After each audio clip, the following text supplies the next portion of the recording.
Okay, well, it's 2 minutes past. We've still got people joining, but I will make a start and let's kick this thing off. So, good afternoon, everybody. My name is Peter Kilcoyne, and I'm the Managing Director of Innovative Learning Technologies Limited, which is the company behind TeacherMatic. Okay, so why are we here? We do these TeacherMatic webinars once a term. This is about I think it's our 6th one now. And the main reasons that we do this are to update you on new developments in TeacherMatic. If you use the platform regularly, you'll be aware that we're continually adding new functionality, new generators, and we want to tell you about some of the recent additions and also about some of the really exciting developments that are coming up soon. This is also an opportunity to learn from each other. So we've got 2 presentations from James from Activate Learning and Monica from Bradford College, who will be sharing their experience of using TeacherMatic in their organisations. And I find that these are great learning opportunities for us all. It's an opportunity for us to answer any questions that you've got about TeacherMatic. And in many ways, the most important thing for us is that TeacherMatic, as I hope you realise, is very much driven by the community, by the customers.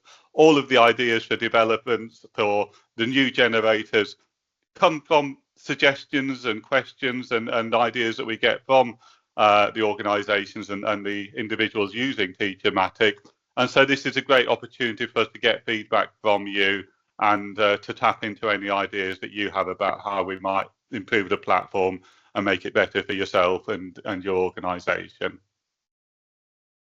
Okay, so a little bit of general TeacherMatic news now. TeacherMatic story, we launched TeacherMatic April last year, so we've been going for about 18 months now, and it's been a huge story of growth in many ways. So since then, we now have over 350 organisational accounts on TeacherMatic. So more than 350 schools, colleges, universities, adult and community learning providers, work-based learning providers, specialist colleges have got accounts, have bought organisational licenses, and we've got a total of over 44,000 active users.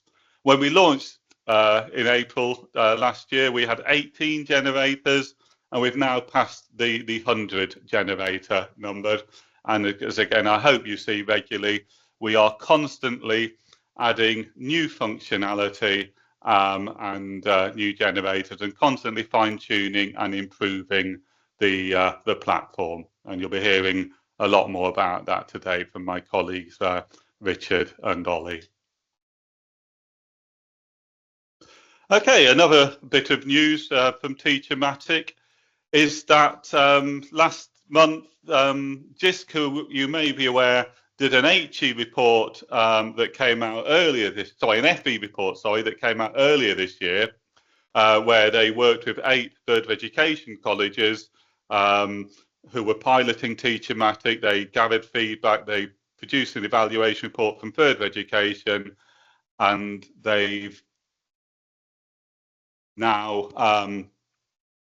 produced a report for HE as well. So if you are from a university or if you're from a college that has a substantial HE provision, do read that report. And Reza, could you just pop the link for that report into the chat, please? Okay, so you can see the link to that report has just appeared in the chat. So I would strongly recommend, and there's some great sort of feedback, and hopefully JISC are very much an independent organisation. They're not here to promote TeacherMatic in any way, but these are comments, quotes from the report. It was praised for significantly reducing time spent on resource creation and idea generation. Participants consistently reported that TeacherMatic positively impacted on teaching methods, enhancing creativity, and serving as a valuable start point for tasks like lesson planning. And on average, users said they saved 2 hours per week by utilising TeacherMatic. And there's been a number of bits of research on TeacherMatic carried out by individual colleges, carried out by ourselves. And this is a consistent feature that one of our key aims of TeacherMatic was, teachers are busy. The whole TeacherMatic team, the founders, all people have worked in education for most or all of their careers.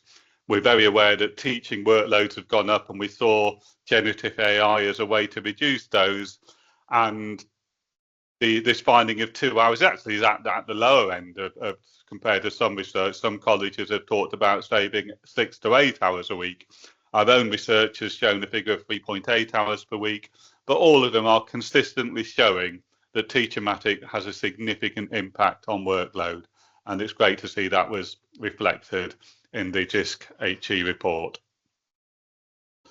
We're very pleased and very proud that we've recently been shortlisted for 2 very important awards. So myself and Reza Mustavian will be at the Learning Technologies Awards ceremony next Wednesday in London. And if any of you are there, do come and say hello, where we are shortlisted for the Most Innovative New Learning Technologies Project UK Award.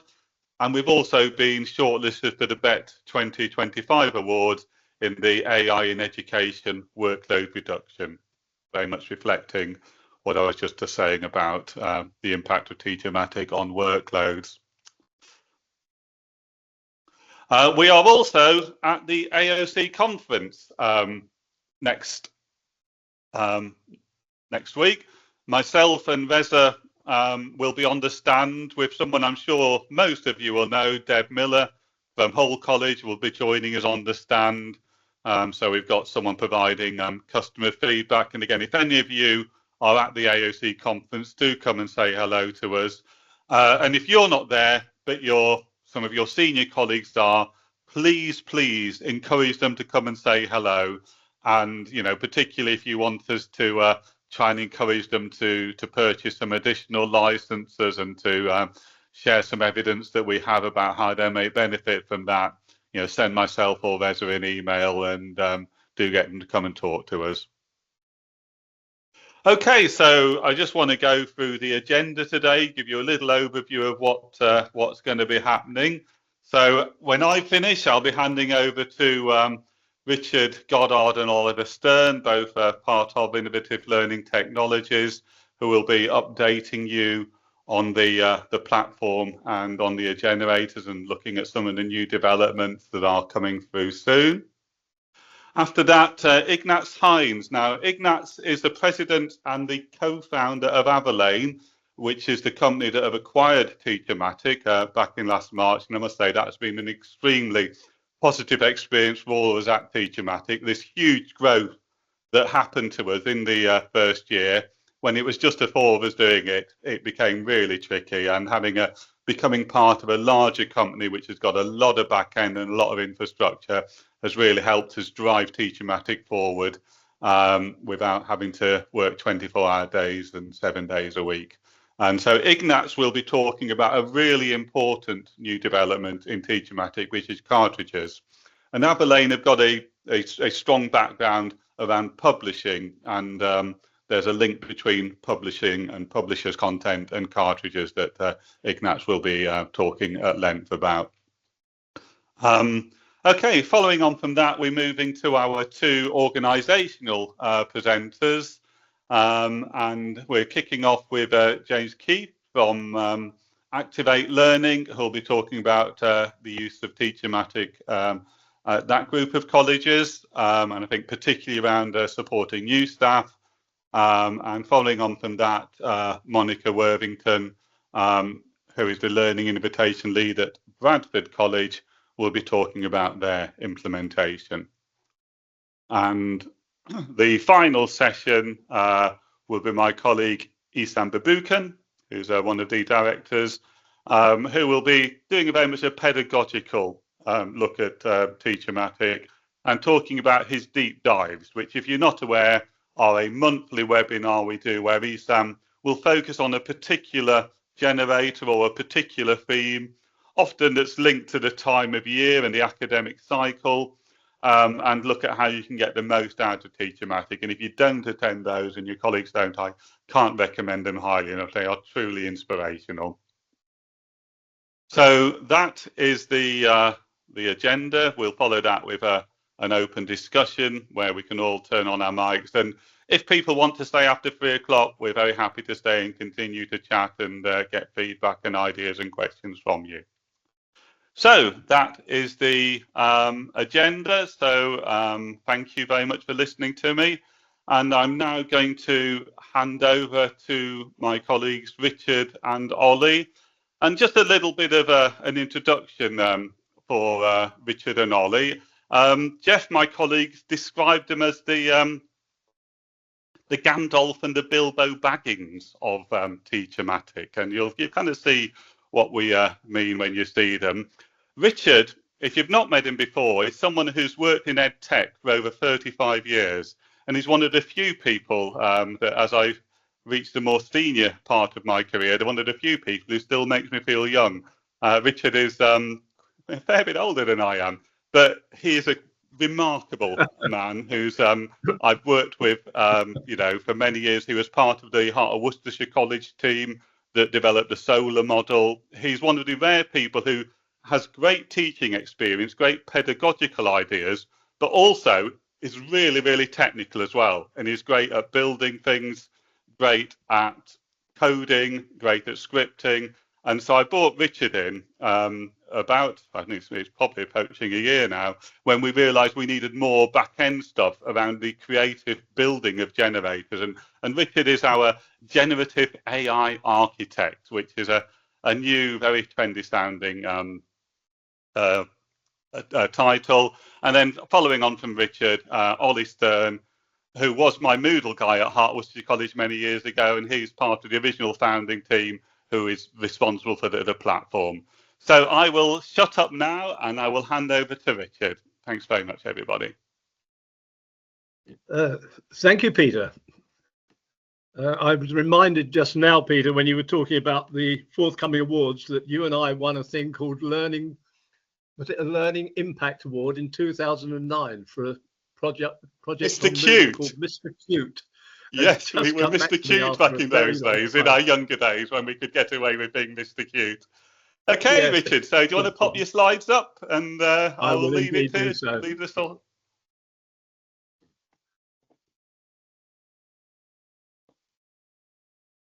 So if you could confirm. That's a great comment. Okay. Well, good afternoon, everyone. That's coming through clear, Richard. Thank you. Thanks, Peter, for letting the backroom boys in here. I'm going to briefly introduce a couple of new generators and some new functionality. And then Ollie, our technical lead, will tell you about some really exciting future developments. I'm excited about them, as well as I hope you are.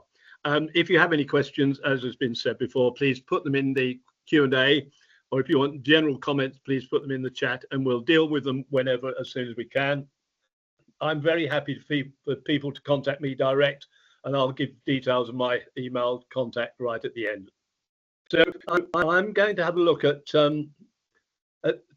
two new generators that we're just introducing. They'll be live in the next week or two, and also at a requested function, which won't concern perhaps a lot of people here because they apply mostly to primary and secondary, but this is moving on in due course, and that is curriculum support across the UK.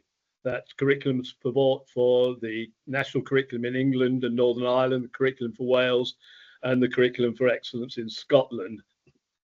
And it's important to say that all these things that I'm going to show you have come mostly from ideas from our users. It's really important to us that we love spending time with people and listening to what they think will help them, they think will help teachers and tutors, and of course learners. And everything we do is for the benefit of the learner in the end. That's why we're all here, isn't it? So never be afraid to contact us with things that you would like to see, changes that you request, and rarely, I hope, issues that you hit that don't quite work for you. So lots of things that you can help us with, but let's see if we can help you with a couple of the new generators. So we've had a small feedback generator for some time, but I don't know about you, but when I was teaching on Cert Ed PGCs, for example, that moment when all the assignments come in and I have to mark them, grade them, feedback to them, or perhaps just give advice to people on improving their work, that's always been something that makes me think, do I want to carry on doing this? I've got 3 evenings coming up when I'm doing nothing but marking. Well, what we've done is enhanced our feedback generator to try to deal with some of the worries that people have, and to at least give people a heads up on how they might work to provide feedback. So I'm using slides here rather than using the live one, so I can just show you quite clearly some examples of how the new feedback generator works. Obviously, if you're feeding back against submissions to an original assignment. So we now have the ability to either work with an assignment title, or to upload an assignment file, the original assignment brief, or to paste the text of an assignment if by any chance we can't upload it as a document or a PDF.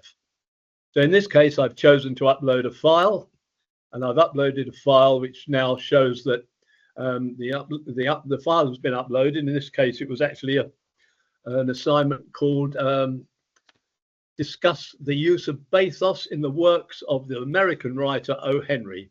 I don't particularly know why I made that up, but I was reading a book by O. Henry at the time when I was writing this PowerPoint. So we now have the ability to upload the assignment, and we have the ability, of course, to upload the submitted file or the submitted text. In this case, I'm uploading the submitted text, and this is where we start to get to the new functionality within our feedback generator. We have a choice. We can create formative feedback to help improve learning. None of these are going to give you the final result that you're going to feed back to your learners, I hope. They're going to give you guidance on how to feed back to your learners. So we might want formative feedback. We might want summative feedback towards the final grade. Or I'm going to take the first example. We might use informal feedback. Just advice. How many times do you get a submission and you think, if only they'd done this or this or this, it would be so much better. Let's give them some advice. So in this case, I'm going to say, this is advice, please, for a level 3 learner. Obviously, you can be non-specific about the learner. You can say it's an entry level, wherever you like. And what's happened here, this is the output from this question. I've got feedback about the use of bathos in the works of O. Henry, and the introductory section says the student's essay explores O. Henry's use of bathos, so it tells us what the student's done. It then talks a little bit more about what's in the introduction, and then some feedback, and the feedback would be on every section in the submission, if there were sections in it. So, for example, the student has said, O. Henry was a big American story writer.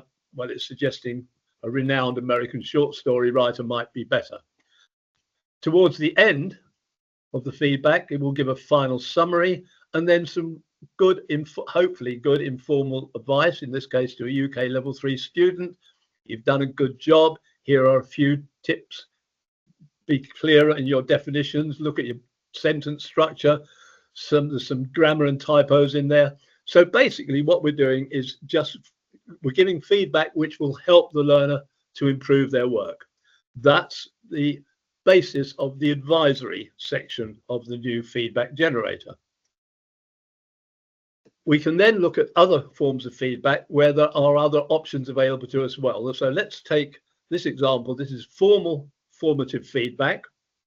And in this case, where we've chosen that, we can move on to what sort of feedback we want. Now, I'm sure that most of you, many of you at least, will use rubrics. Rubrics are often tabular ways to mark things with a set of scales across the top, maybe, something simple like excellent, good, poor, and absolutely awful. And down, probably not. And down the side, you might have writing style, creativity, knowledge of the subject, use of tools, whatever. So we have generic rubrics. They're being more and more widely used now. They're sometimes called standard rubrics. And I will show you an example of one in a moment. So these are rubrics which you don't have to produce related to this assignment. The actual assignment itself will feed into the rubric. So you can use a generic rubric, but that's only at the moment on UK levels 1 to 4. We don't go above level 4, but that I think will cover most of what people on this meeting today will be using. We have also the option to upload a specific rubric for an assignment. You may know that within TeacherMatic itself, we have a rubric generator, so you can generate that marking rubric the way you want to make sure that your marking is not comparative but is relevant to each submission. You can produce that in the rubric generator, and then you can feed that in here, or you can use a rubric that you've already got that you've been using for 5 years and feed that in. That will work as well. Alternatively to using a rubric at all, you can simply select a grading scale. The one I mentioned, if you like: excellent, quite good, poor, not acceptable. And there's a number of grading scales, and although it's not active yet, by next week you'll be able to add your own grading scale in there as well. So that's an interesting way forward. And the fourth option we have here is not to grade the work at all, but simply to feed back to the student. It's not as simple as the advisory feedback, but it's the feedback without actual marks, in case we don't want to give marks at this stage, but we want to tell the student what we think of the work so they can just resubmit a little bit better. Once we've chosen that, then the work will then go on and be marked as we saw before, but generating marks. This part is acceptable, this part is excellent, and then an overall grade for the whole work if we want to grade it. And I said that I would show you this is a generic rubric, or part of a generic rubric for, I think this is a level 1 student. So I haven't shown I think the first section here was writing style. The next one is application and relevance. The next one, an analysis and critical thinking, then structure and organization. And from left to right, it might be excellent, good, acceptable, and poor.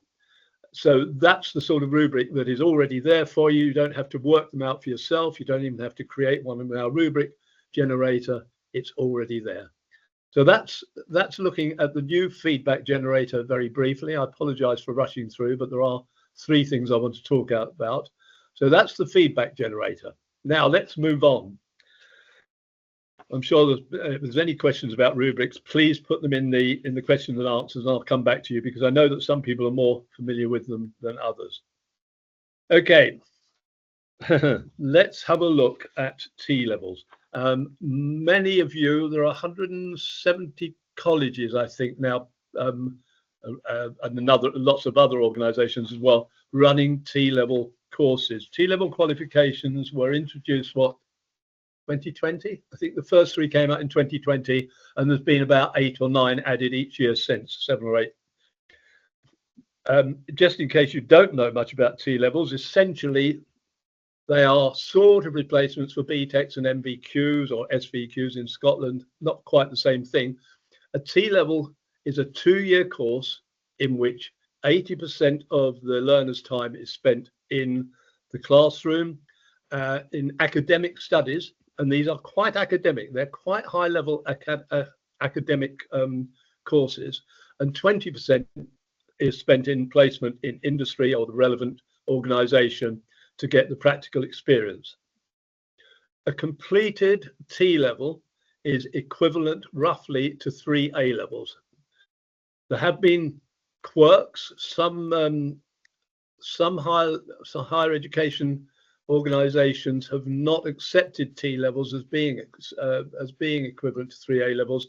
That situation is improving, but one of the problems with T-levels is that as I said, the learning is very academic, and in some cases colleges are having 2 problems. They're having problems with the delivery because of the academic level, because a lot of work has to go into creating a T-level course, and in some cases problems accessing enough people out there in industry for the placements that are necessary. 20% of the time spent in the right industry.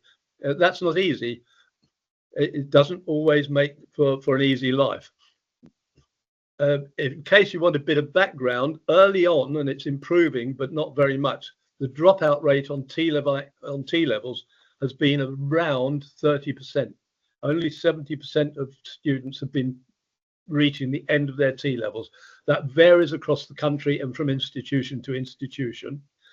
Of those who stay the course for the full 2 years, about 90% gain the qual. So 10% are not getting to the end of the course and gaining the qualification. T-level teaching, T-level preparation is not easy. And people have been coming to us and saying, look, can you help with T-level activities? Can you help with course planning? And can you make sure that these things align with the actual content and requirements of the courses? We started looking at this a few weeks ago, and we have now produced, and this will be available, I think, next week, our very first T-level generator. This is what it looks like in very simple terms. We have a list of there are currently 18 available and 2 more planned, I think, for next year. I think marketing is coming out next year and a couple of others. But when you go into the T-level activities generator, you'll find that the list of all available T-levels is listed. Once you choose one of them, in this case, I've chosen Building Services Engineering for Construction. You can then put a topic. This is a topic that is actually extracted from the full specification for this course. Cantilever principles applied to internal building design. They're not the least academic thing in the world. We can set complexity, and the complexity in this case, unlike our complexity in some of our other generators, complexity will take will generate activities from taking about an hour up to taking about a day. So there is a range of work that you can provide here. I've actually asked for 3 suggestions, and here is the first activity. So just reading through that, obviously you can read it yourselves, but 3 detailed activities related to cantilever principles, designed to last several hours and aligning with the core content of the UK T-level course in building services. And then a description of quite a complex subject using CAD software, 3D modeling, and so on, load-bearing capacity, things that are not, the easiest thing in the world to deal with. So we're very much hoping that this T-level activity generator will allow people very simply to generate at least part of their teaching time, so that they've got a starting point and they can build in their own teaching. Of course, that's what TeacherMatic is about, isn't it? In many ways, the teaching generators are there to help the teacher create the best learning and the best teaching and learning systems.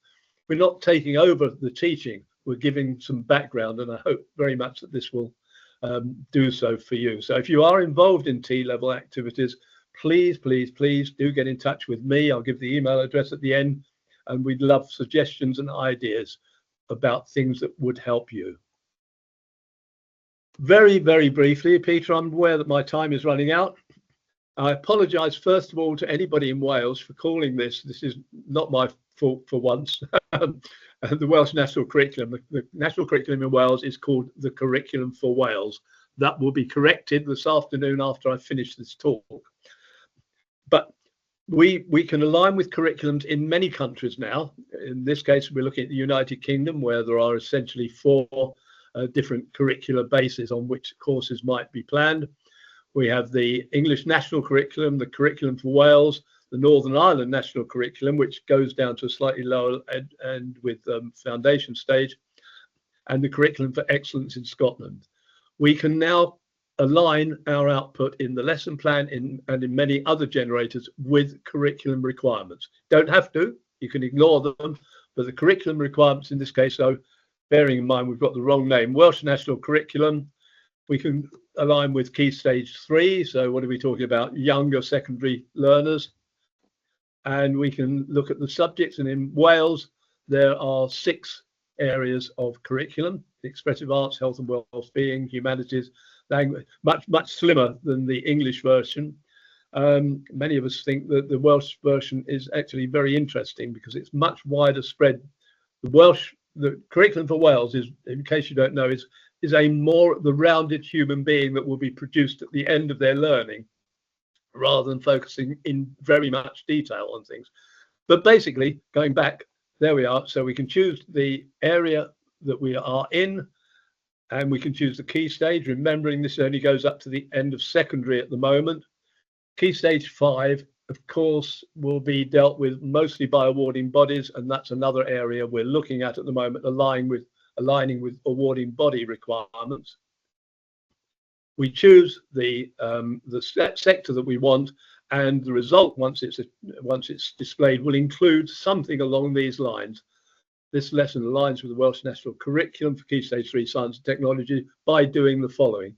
So we don't only align with the curriculum requirements, we try to say how that has been done. And in some cases, we'll give very full details, actually quoting from the specification to show which parts have been aligned with, if that's an expression. So in a very rushed way, ladies and gentlemen, let me just remind you that very soon you'll be able to use the enhanced learning feedback generator. You'll be able to get T-level support, and with your help, we'll implement more T-level support.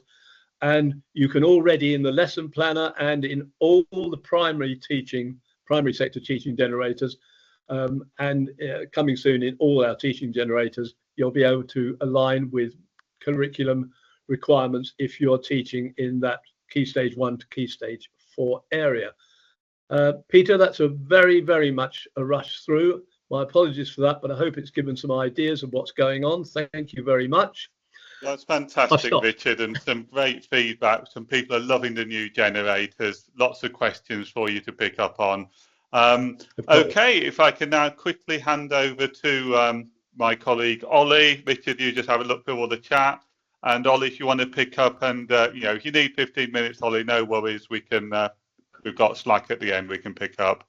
So, Ollie, if you want to share your screen and show us some of the new platform updates. Thank you very much. Okay, so I'm aware time's limited, so I've just selected a few recent and upcoming features to kind of highlight, and I'll also talk a little bit about how to get updates in the future. So starting off, a problem we've been facing for quite a while is organizing generators, and with 100 plus at this stage, how do you find the generator that you're looking for? So this is already available. We've implemented a couple of things. So first, organization admins can turn editing mode on from their generator page, and they can select generators which are then highlighted to their users. We're also sectorizing organizations. So the recommended generators for your organization should be more relevant to you as an FE college, or you in HE, or you as a school, than just a list of all the generators we have. So you may have noticed there's now a personalized tab on your homepage.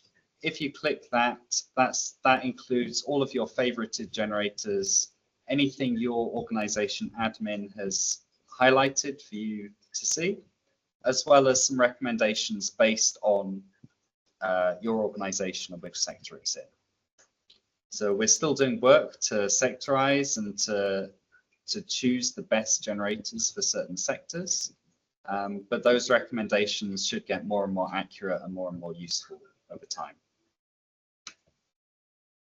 The second thing we've done is we've implemented this "How can TeacherMatic help me" box on the interface. So if you explain to us what you want to do, we then highlight a few generators which we think are useful for your purposes, and we explain exactly what they offer and how they might be able to help with what you're trying to do.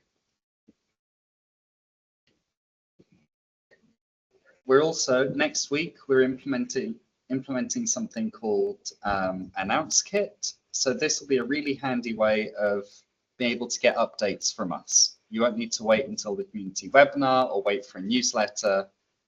As things are released, we will push them to Announce Kit, and at any time you can go and see those updates at the top right of your window. So this will include new features, information about events, roadmap items, all that kind of thing.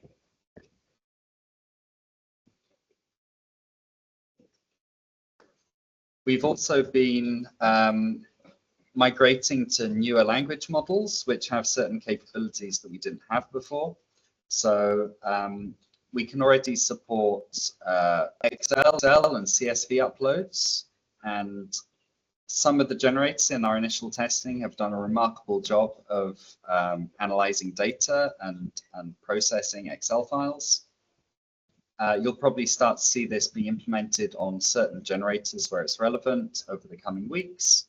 And we're also building in support for images as your data source. There are certain limitations, but again, where it's relevant, where there are generators that will benefit from this functionality, you'll be able to upload an image, whether that's a graph or something you'd like to base some questions on. You'll be able to do that shortly. And next, excitingly, we have various Google Classroom integrations coming up. These essentially consist of anywhere where there is a Word or PDF export, being able to either share that with Google Classroom, i.e. choose the classroom you want to add it to, and then send that file over. It involves Google Forms integration, which means that for things like multiple choice questions, you can then export that to Google Forms and then import that within 2 clicks into Google Classroom as a quiz activity. You could also use it as a standalone Google form and distribute that to your students if you wanted to. Also, a really heavy focus for us coming up is improving the PowerPoint generator.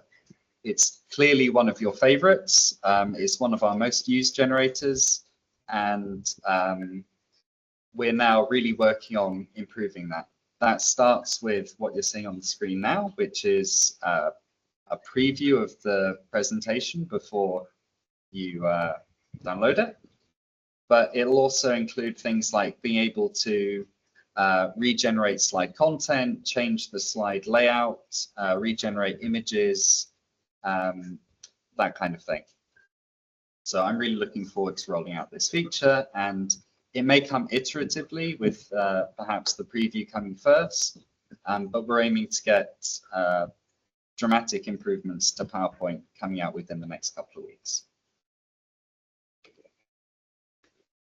And then I'll swiftly move on to honorable mentions. So now certain generators will export documents in landscape format to accommodate things like very wide tables, which some of our generators produce. Additional slide layouts for PowerPoint, in addition to paragraphs and bullet points. We've got various other layouts. And we've implemented lots of additional export options specifically for multiple choice questions. So VVox, QTI 1.3, and GimKit have recently been released. And then I just briefly wanted to talk to you about our upcoming priorities, so you're aware of what will happen over the next 3 to 6 months. So in addition to PowerPoint improvements, we're introducing something called refinements. I know this is something that a lot of people have been asking for. The way you can regenerate your output is quite static at the moment. And although you can change the fields that you use to generate that content, you can't perhaps regenerate it with something like a comment. So refinement will be in addition to regeneration, and it'll let you explain what you'd like it to do differently. So make it simpler, make it more appropriate for this scenario. Whatever your comment is, we'll take that into consideration when we're regenerating the content. We're also going to focus on marking/feedback functionality. So Richard showed you the feedback generator, and we're aware that it's not ideal that you have to upload assignments one by one. So we're going to look at building an improved interface for accessing that functionality, where you can upload assignments in bulk and kind of flip through them. And then last but not least, making output more appropriate to your learners. So Richard already showed you the curriculum functionality, which incidentally is really good at aligning the output to a curriculum specification. But we're also implementing additional functionality which will sit within an advanced options accordion within each generator. So that will include things which you can optionally add, but don't have to, such as you can specify the curriculum. You could specify a CEFA level, like level of English language that's being used. You could specify an age range for your students. And we'll also incorporate things like complexity into that as well. And these settings will be remembered across generators until you change them. So you won't need to set your curriculum every single time you use a generator. That will follow you across until you change the subject, or you change the key stage, or you change the CEFA level. So that's really where our focus is going to be throughout the rest of 2024 and into the beginning of 2025. Thank you very much, Ollie. Lots of questions coming through for you there. So if you go onto the chat, lots of really positive feedback, and hopefully we've got some really exciting stuff coming up. And you've caught us up on time nicely there, Ollie. So well done. Okay, so if I could hand over now to Ignaz, if you would like to share your screen. And Ignaz, who's the president and co-founder of Avalane, is going to talk about cartridges, which is another new function in TeacherMatic. So off you go, Ignaz. Thank you very much. And firstly, thanks for having me here and returning the compliment, Peter. It's a real pleasure to be working together now for a good while. And yeah, a little anecdote about how we got together is I was about to fall in some meaning of work life crisis with this advent of the latest AI is going to save everything and change everything hype. Because I think it was 1986 when I did a presentation in high school about the imminent revolution of AI, and then 2 times more throughout a kind of software career. So I was very happy when we got together and I could see a team that just took the tools that were there and actually turned it into something useful for education across all this noise. And I hope with our background from Avalane, working a lot with publishers, the first thing that became clear was what we're going to show now. And we talk about cartridges. So the name cartridges is just meant to be a ready-made composition of something that you can slot in. That's why we chose the name. And I titled this as a better diet for the AI, because it's about what goes in the generators. So currently you are feeding already the generators with input, sometimes just with words, keywords, sometimes with a little bit of text, sometimes with files you upload, or images, or websites you point them to.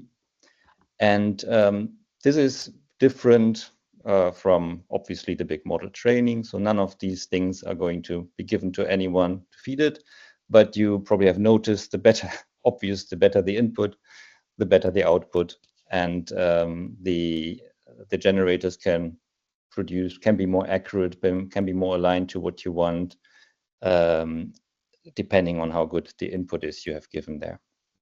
And so this "we are what we eat" applies to the models, and if we can make it easier to have better content going in these instructions, feeding these prompts with less work, the better results we will get. And the kind of things that are going in there would be things you wrote yourself, somebody else wrote in your organization, things you had prepared for a long time, something you find on the web, and maybe sometimes also which can be okay, but also sub-ideal, some material that is actually, again, the copyright of somebody, which might be lost in time or not, and the original authors might not get the proper reward for that, which we don't like. And another thing is, in preparing these inputs for the model, it is also a question of, at least in my case, my file systems, no matter if they're in the cloud or on the computer or on the desktop, they're always a mess.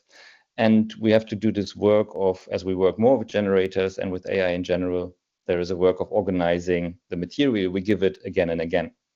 So just having a feature that helps us organize these input materials already where we need them and keeping them clean is also something that helps. And lastly, ethical and legal use, I already hinted at it, is very important.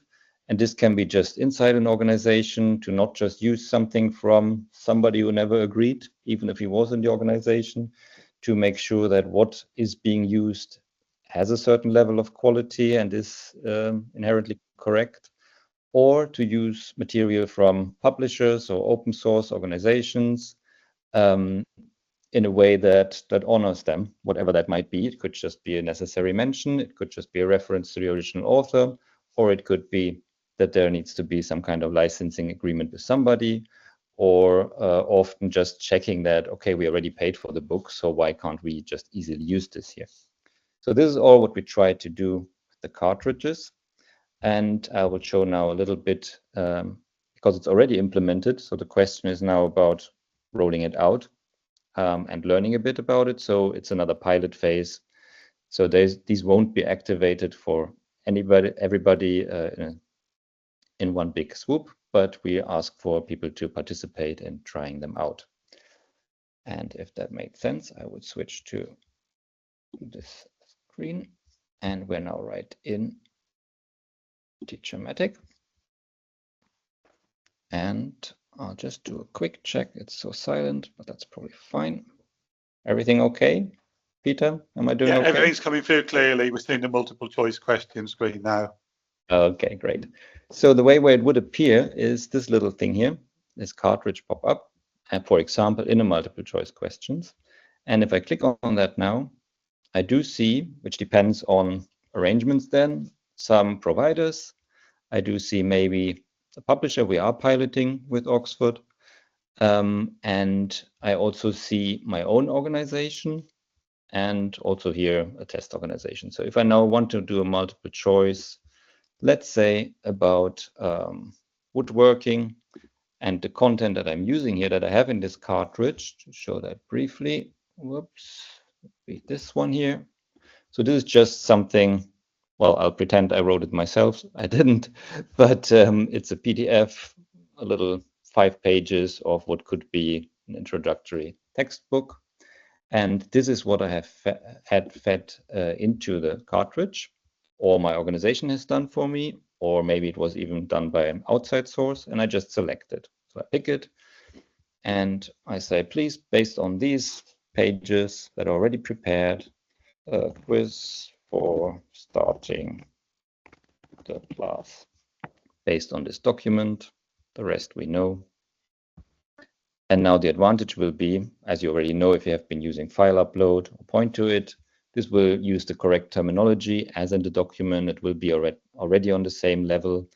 And the instructions that the cartridge is being given for being used can actually be adapted to the type of cartridge over time. So a little bit more flexibility that we have behind the scenes to do magic that we can't do here because we don't know what is being uploaded. But the cartridges, because they already run through a system, they can have specific instructions. For example, ignore all the images in here or focus only on the actual steps. These can be things that can be registered together with the cartridges. So if that made sense, what it does, I'll have a quick look behind the scenes here. If you're an organization. Sorry, Ignaz, we're still looking at the PDF. That's very bad. Thank you for catching me. And I'll go back here. Go to the generators, and I'll just repeat this whole sequence. You are now looking at the generator, right? We are. Okay, thank you. So what I did, that PDF that I have shown way too long, I found that here, that is in this cartridge. I'll select that now, and I run a little quiz for starting class based on this document.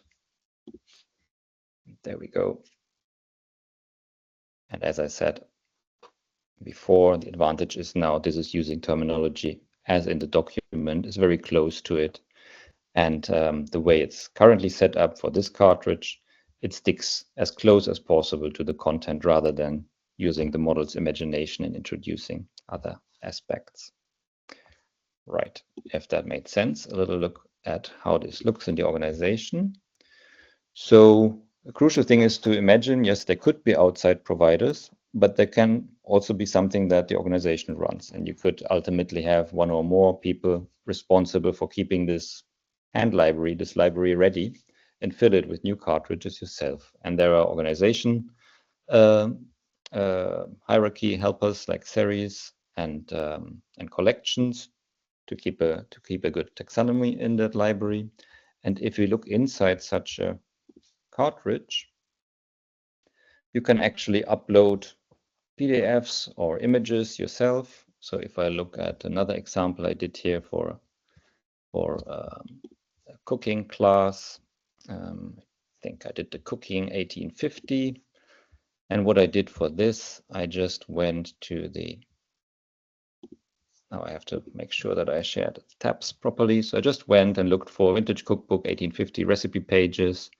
At some point I found one that looked interesting, took the image, felt not too bad because 1850 is probably copyright okay, and then uploaded that image into such a cartridge. And we can go back to the multiple choice, but although this was just an image file in this case, it creates the multiple choice based on this context from this one image that I had found and prepared here. So sorry, Ignaz, we're looking at Google Images. I'm doing it again. I'm horrible. I'm sorry. So this was this. Had the image uploaded here. And so this simple image from the Google search can be an input for a cartridge, just as a text file, a PDF, or a docx.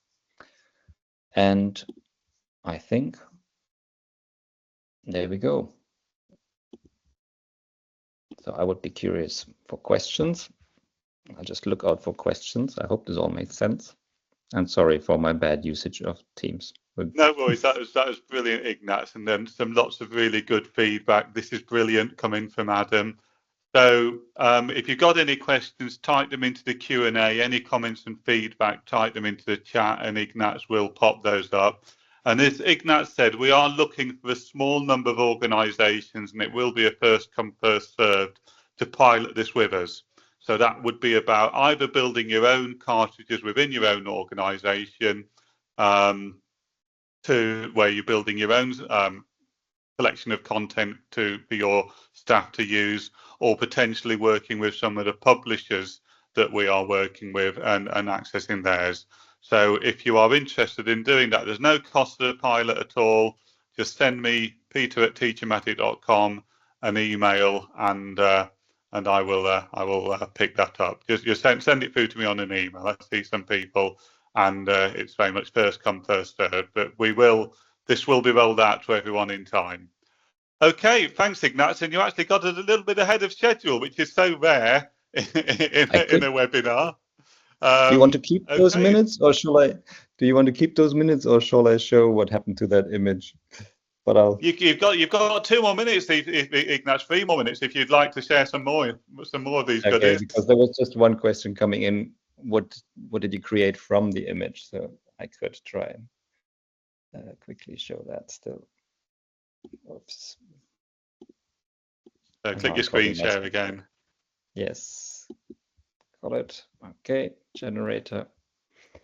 And so the image was just that image of an old cookbook talking about what you can do with the fantastic Jello. I'll just go here again to not waste too much time. I think I should find my cooking cartridge here. So behind this is just that image. And now I say quiz about vintage recipes. Boom.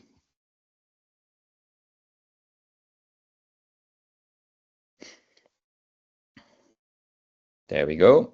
So what is the main ingredient in the recipe for peach delight? And I just go back to that, my last, hopefully not failing tab change. And where were they? I won't find the right image, but it looked similar to this and had instructions about how to make Jello delight. I hope that answered the question. I used up all the time. Okay. Okay, that's fantastic. Thank you very much, Ignaz. And if you could have a look at the questions and comments. And as I said, if you email peter@teachermatic.com if you're interested in the pilot. Okay, if I could now hand over to James Keefe from Activate Learning. James, if you want to switch on your microphone, your camera, and click on the screen share, and off you go. That's great. Well, thank you. Good afternoon, everyone. Thank you, Peter, for inviting me to come along.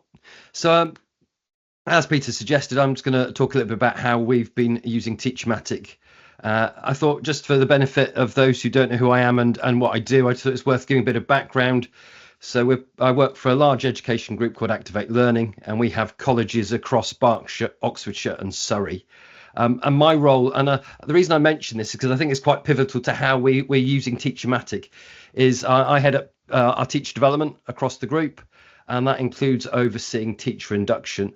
And I'm sure those colleagues in FE will know that recruitment and retention of staff is a challenge. I think with the recent, and I don't want to go too political now, but with the recent election, I think there were questions asked. I know FE had representation speaking to the new government about a suitable settlement for further education teachers. And we know that one of our challenges is if we're looking at industry specialists, we have industry specialists who can earn considerably more working in industry. Or if they're looking at more of our academic staff, then potentially secondary schools pay more. So how we onboard and support our new teachers is really important. I think if you reflect on your journey within further education, I think you probably remember the challenges of one, adapting to teaching and that whole approach of working with teenagers and how you structure and sequence your content and how you organize and plan your materials, and all of that activity and the amount of time it takes on top of adapting to that new job. I remember many a weekend and evening spent working out how I was going to do stuff. So one of the key things we were really keen to do, and one of the things we've introduced for this year at Activate, is we now have a teacher induction, and all colleagues who join, regardless of experience, go through that teacher induction. And for me, part of that teacher induction is helping those colleagues who are new to the classroom, who've moved in from industry, to understand some simple approaches about how they structure and plan lessons and ideas and how they can create content. But we know it's such a steep curve. It's a real challenge when you're trying to balance your time in preparing your lessons, coming up with ideas and approaches, and thinking how you can take all of that wealth of industry knowledge and put it into a format that's engaging and interactive and appropriate for the learners. So from our organisation approach, we've decided to give all teachers access to TeacherMatic. So regardless of their teaching role, they all have access to it. And where they get introduced to it is very much through the induction. So from my perspective, I'm going through all of the tips and tricks that I've amassed over nearly 30 years of working in further education. And for me, I think we're at that point with our AI now that we almost need to move it to being another tool within the toolkit of teachers. And I think for some of our teachers, if you're looking at those moving in from industry, and I'm probably going to get shouted down in the chat now, but if we're looking at those coming in from certain trades, potentially their engagement with AI and technology on a daily basis is limited. If you're a bricklayer, you're doing construction or you're doing carpentry, potentially you're not making use of technology on a regular basis. So you've got that double whammy of coming into a new role, having to work out how to approach that role, but you're also not necessarily particularly confident with technology. So instead of going, well, look, here's AI and blowing their minds, it's about going, here is a whole different toolkit of teaching approaches and resources that you can use, and actually AI is one of them. But bearing that in mind, we need to the idea of going straight into writing a prompt and engaging is something they're going to struggle with. So what we found so useful with TeacherMatic, and I know I'm preaching to the converted here, is just the ease of use. The simple, they're not having to think really complex about the prompt and the nuances of the prompt. They can put basic information in and it will generate something, and then they can think about how they want to refine it. So we've started, as I say, we go through and we focus on key aspects with regards to planning. And then, so for example, we start with the structuring the learning and the learning cycle and how we structure a lesson. And we're chunking it down into those bite-sized pieces. And then we'll talk through some potential lesson starter activities they could use. So we're breaking it down step by step. And at that point, we'll then dive into TeacherMatic, having talked through some approaches and come up with some ideas of types of activities they could do. We'll then jump into TeacherMatic and show them, well, what sort of which generator would work well for your lesson starter.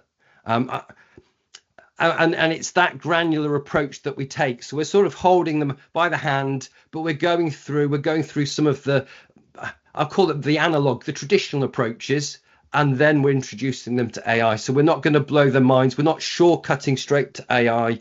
It's the wider sort of natural elements that lead them to how they structure a lesson, what makes a good starter, and then we're then tapping into how they can use TeacherMatic to help them. And I think, as was mentioned by a number of you, I think some of the TeacherMatic team, that they've been talking through their presentations, one of the key things is highlighting that it's very much it's a collaborator. It's not a do it all in one go for you. It's a collaboration tool. So it's setting that's their sights on what it's for and how to use it very much from the onset as it being something that they collaborate with. So it's not going to give them the answer, but it is going to give them some ideas. And I think for me, that's the bit which excites them the most, is the ideas. Is coming up with some ideas, maybe refining those ideas. I mean, for me, the generators which have proved most popular have actually been the ones such as Ask the Expert, and also the Create an Analogy. And I think that's because it's broadening the way that they're thinking about how they use the information and how they help to convey that information to their students. I mean, I love an analogy. I think it's really important that students that you have as many different tools at your disposal to help convey that information. So that's how we tend to use it. And we found from a benefits perspective, it's easy to use. So it's not, obviously, most of us are all aware, you've got that Office login. So you're just logging in with their Office account. They're not having to remember additional password. But it's the generators used in the context of the different stages of the planning, which really help us. And that's how we've gone about introducing it. So having gone through lesson starters and shown them potential ideas there, it's then going, well, what else could you do in relation to your subject? And then it's looking at, well, if we're structuring the lesson, what else could we do with that? So we're taking each stage of the learning cycle and unpicking that. And then we're looking at, well, how are we doing those learning checks? What is formative assessment? How are we approaching that? And then tapping in to a range of different techniques, and then saying, well, how else could AI help us with this? How else could TeacherMatic help us with this? And then I suppose the key last part of it is the what next. So what do they do as new starters? What do they do with the output that they get from TeacherMatic? How do they then evolve that into something they can use with their students? And we found it really useful. I think for me, the key thing that I want staff to go away with is I want them to go away with a number of different approaches they can use. I share a range of different strategies and techniques they can use, and that's their baseline. And in addition to that, we've got the use of TeacherMatic to help them to refine and generate their own activities aligned to some of the ones that we've talked about in the lesson. But that approach seems to work. The feedback we've had from our new starters has been really positive. I think they like having that collaborator that they can bounce ideas through and then refine them themselves before rolling them out. So that's really what we've been doing. As I say, for me, it's aligning it as part of one of the tools that they have available in their toolkit. And it's the more we integrate it to that, the less daunting it comes, certainly for those who haven't used technology much within the role that they had prior to moving into teaching. So I'm aware I've probably run far too quickly through that, Peter, but I know there were some hands up. I haven't looked at the chat. That's not a problem at all, James. It enables us to get a little bit ahead of ourselves. Yes, I mean, if you've got any questions for James, just pop them into the chat or the Q&A, and James will be able to answer them and be available at the end. And James, just a big thanks for that. I mean, I really like that approach. I think we can all remember what it's like in that first year when we were teaching, when you've got no materials, no content, no schemes of work, no lesson plans. And it was very much the new teachers were very much first and foremost in our mind when we developed TeacherMatic. And I love the systematic approach that Activate Learning have developed for supporting new staff, where you are bringing TeacherMatic in, but alongside all of the other support that you're giving, and then gently introducing them, not scaring them, saying, oh, this is artificial intelligence, and not doing that. So I think that's just a really inspirational approach, and I hope that you've all learned some good stuff from that you can take back to your colleagues. I mean, for those of you who've known me over the years, you know that I've asked James to speak at so many different events, and you can see why when this simplicity and clarity of thinking for a really clear approach to solving the problems that we've all got. So big thanks, James, and I'll hand over to Monica now. You've a few minutes early. Right. So good afternoon, everyone. Off you go. Thank you. I hope you can hear me okay as well. So my name is Monica Worthington, and I'm one of the learning innovation leads at Bradford College with a focus on digital innovation. So at Bradford College, I'm going to talk about our journey, how we launched TeacherMatic. I've been a teacher myself at Bradford College since 2009. I've been teaching as well, so I know the struggles of FE lecturer. So I think most of them will agree with these of the key challenges in FE. So heavy workload and increasing admin tasks for staff. And I can see, the class sizes, they just getting bigger and bigger year by year, which then results in increased planning. Because of larger classes, we've got, we need to spend more time planning our lessons, which unfortunately then gives us less time to get to know our students, get to know their needs, and then we're not able to differentiate as much as we want to stretch and challenge our students, because we don't know how what they really need, because we just spend our time planning and marking, and then again it leads to repetitive lessons. So we just use lessons from previous years, because again we don't have time to plan new lessons. Yes, so there is no room for innovation really because of the workload. So at Bradford College, we really wanted to help our staff. We could see the struggles. We thought how we can help our staff, teaching staff. So then I saw TeacherMatic on GISC website, and I thought, okay, we need to explore this a little bit more. So then we joined the pilot with 20 teaching staff. So at Bradford College, we've got 5 campuses and we're short of 500 teaching staff.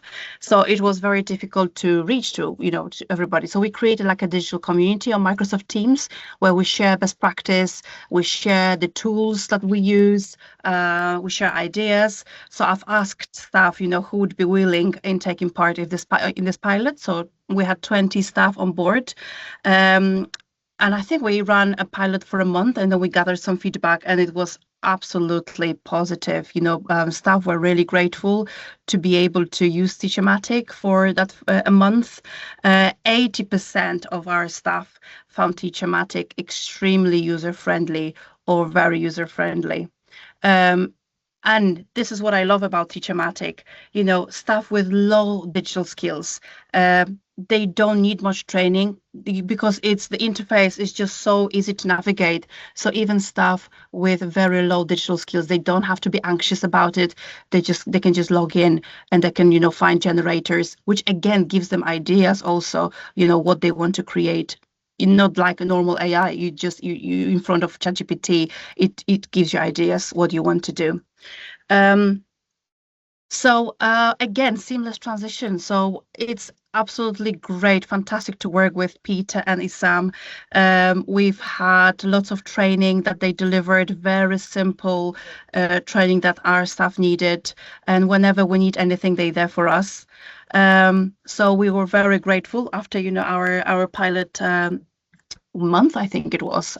So then we decided to, unfortunately, get only 50 licenses. As you know, there is no money in FE. So we were able to get only 50 licenses after the pilot. And again, we gathered feedback. So 40 staff reported improved lesson planning, 32% of staff saw better student engagement, 20% of staff had enhanced grading and assessment they were able to assess better using TeacherMatic. Okay. Also, TeacherMatic empowered our staff to try new teaching methods. Like we plan our lessons, we stick to our own methods.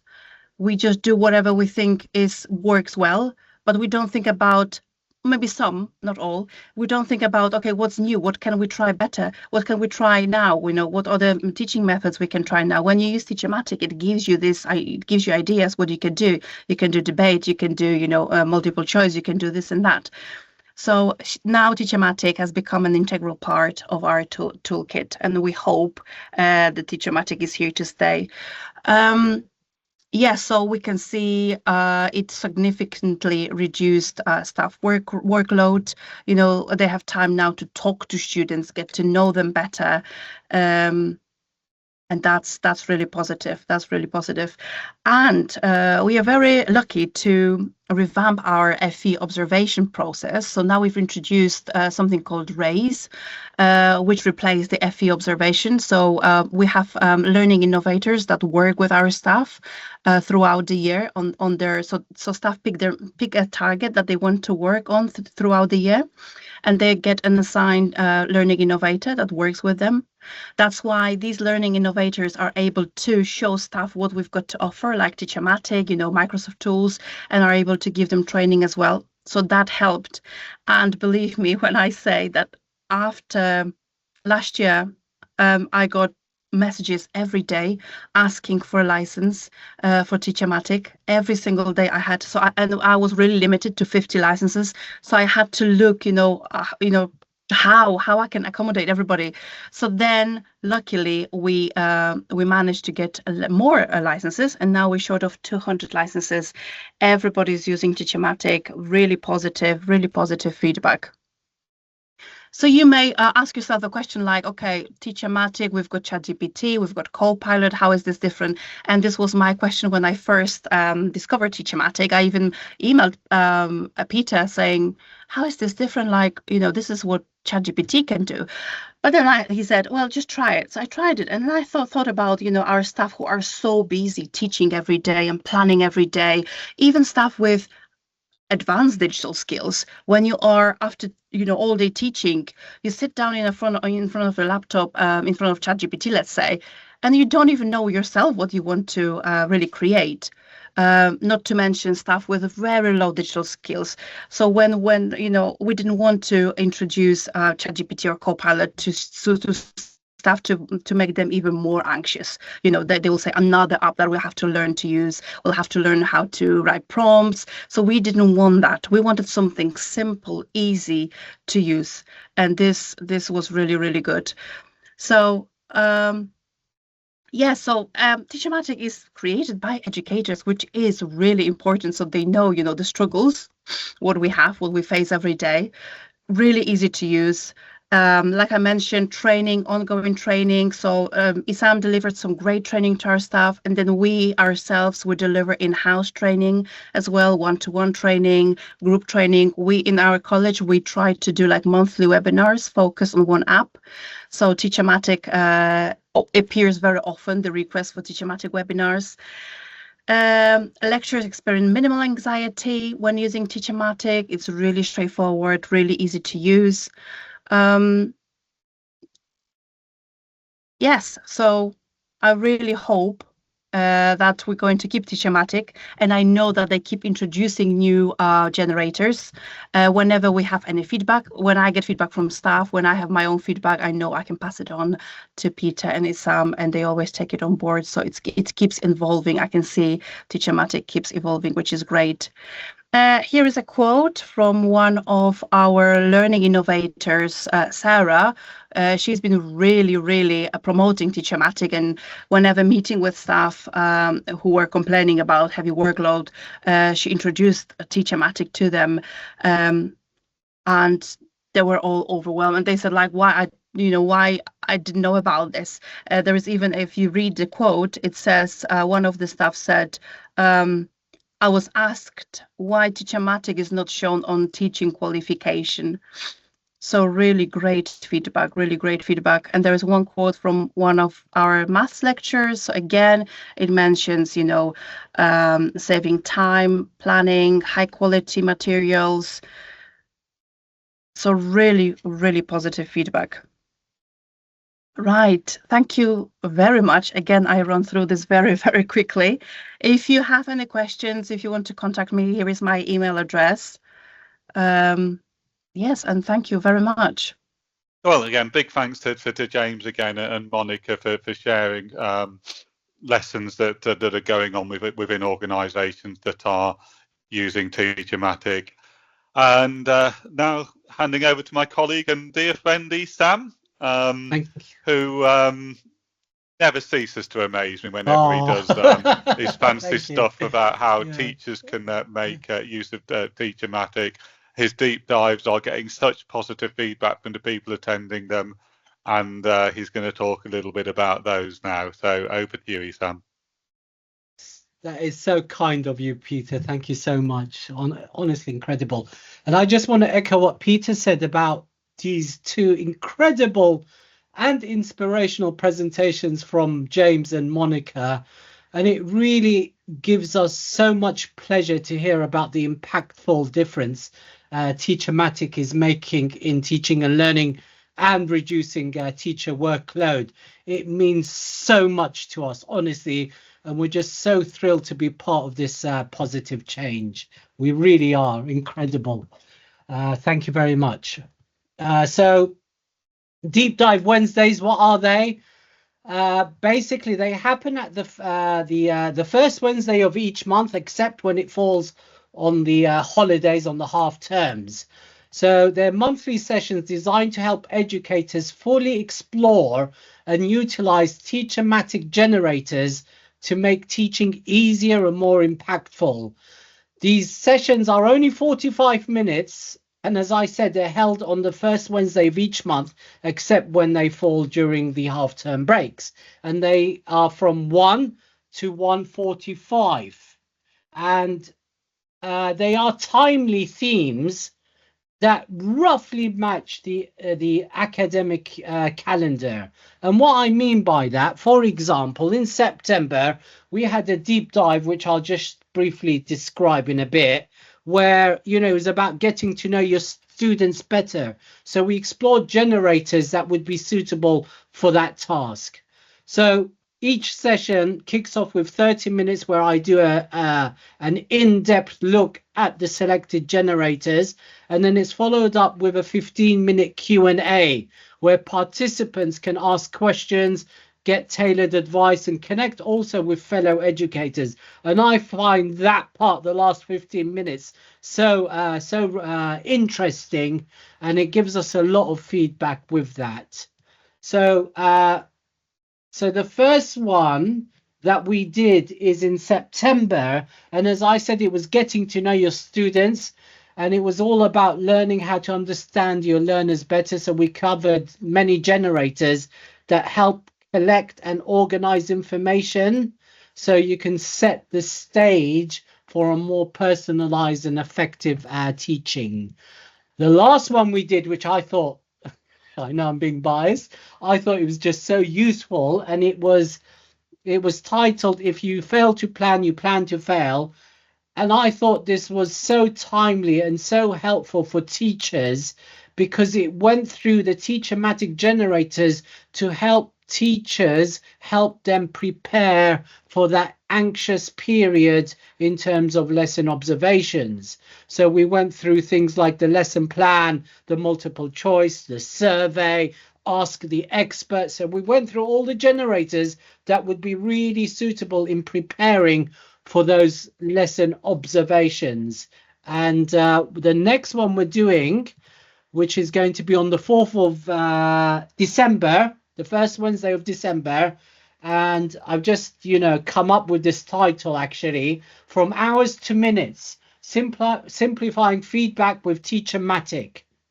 And I'm really excited about this one because I'm going to showcase some of our newly redeveloped generators to help you reduce that marking and that workload burden.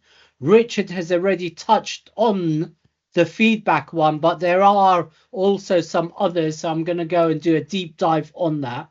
Really excited about that. And if I had TeacherMatic while I was a lecturer, I probably would have still remained in the sector, to tell you the truth.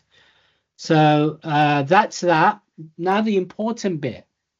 I know we've got a lot of work to do in terms of having all of these resources accessible to you. And we are working on that, and we're very cognizant about this. So how can you access the Deep Dive Wednesdays and these community webinars? Through the website. And I know, someone did mention, rightfully so, it's not very clear, but we're really redesigning the navigation system, which I'm going to show you. Ollie has already stolen my thunder, thank you very much, and told you about Announce Kit, which I'm going to explain. And I would also highly recommend that you subscribe to our YouTube channel, and I'll be copying and pasting some of these links in the chat pane. So do subscribe to this. And of course, there are the newsletters, which we've really, I think, improved in the last couple of months, but I appreciate not everyone, for whatever reason, is receiving these newsletters. So we're going to look into that. So the new navigation system is going to look like this. It's going to be rolled out very, very soon. So if you go to resources and then events, you'll see all of these events listed there too. So you'll see that in a couple of weeks. Then you've got Announce Kit. So an Announce Kit, it's a notification and announcement tool that allows us to directly communicate important updates, new features, and of course, links to these webinars. So I think that's going to be one of the most useful sort of features that we introduce very soon, actually next Tuesday. Look out for that next Tuesday. And essentially, we'll be able to send information to everyone, and it'll look like that on the right. And then you'll also be able to go and do more of a deep dive into some of these announcements, and it will look like this. As you can see, we've got labels on the right, the community webinars, the deep dive webinars, and other things like that. I've also started using this dynamic URL, which essentially means that you'll be able to register for the latest webinar. and I'm also going to paste that in the chat pane. It's a dynamic URL, which means it's going to link to the latest webinar registration link.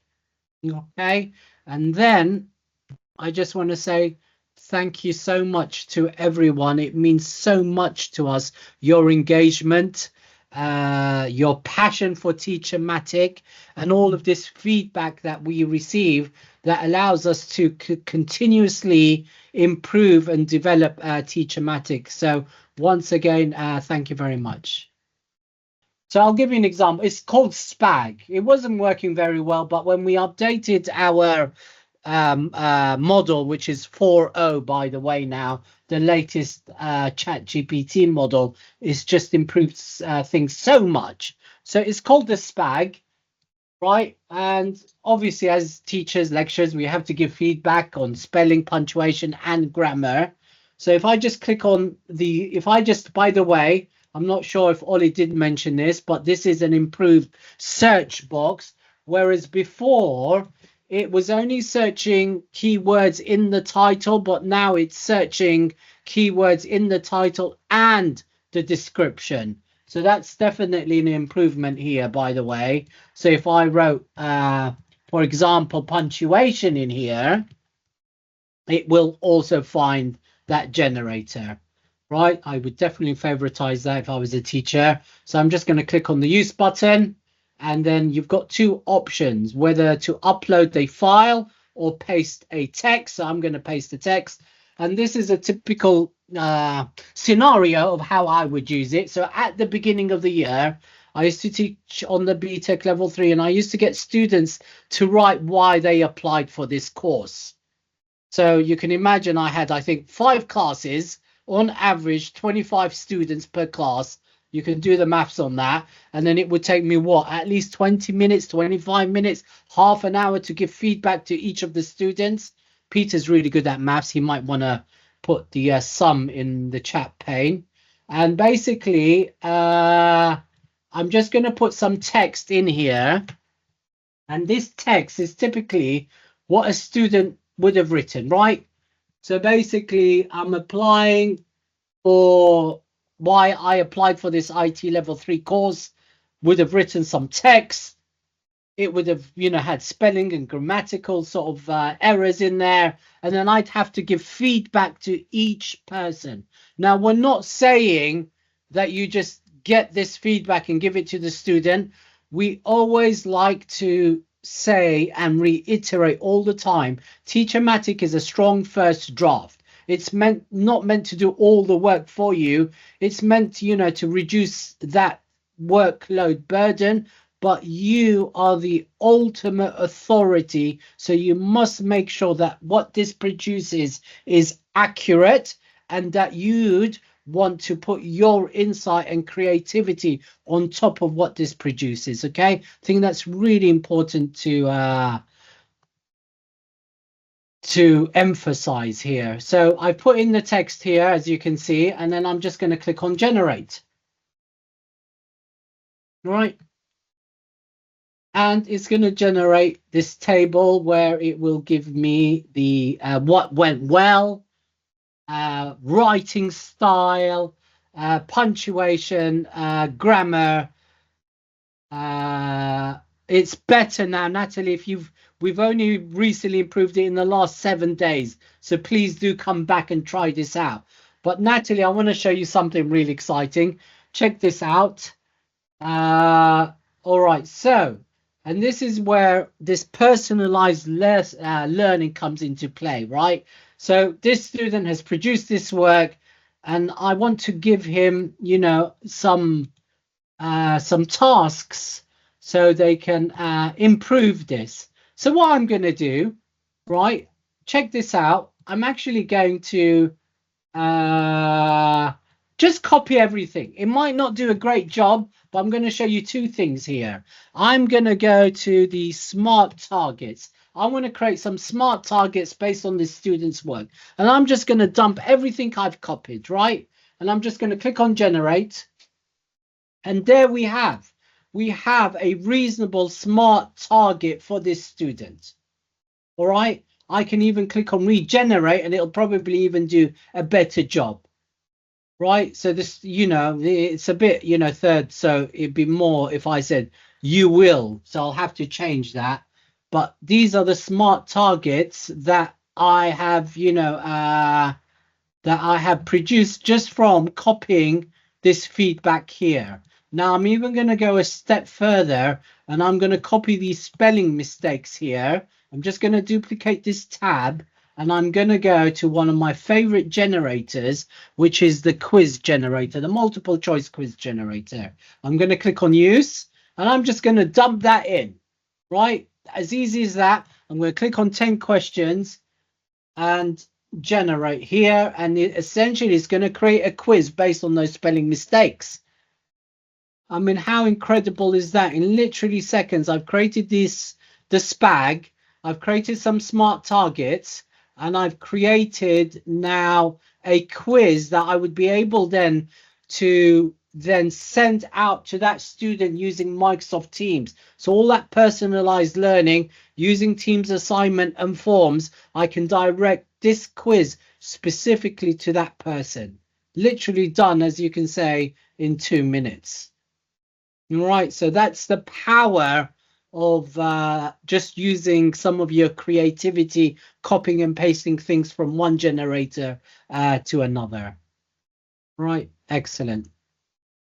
Thank you so much, Isa. I mean, that's the first time I've seen you doing that. That's brilliant. That I really enjoyed that. Okay, so that's the end of all of the formal presentations. So it's Friday afternoon. Woo! Day's coming to an end. Everybody have a great weekend. We will be editing this and sending it out to all of you. Goodbye.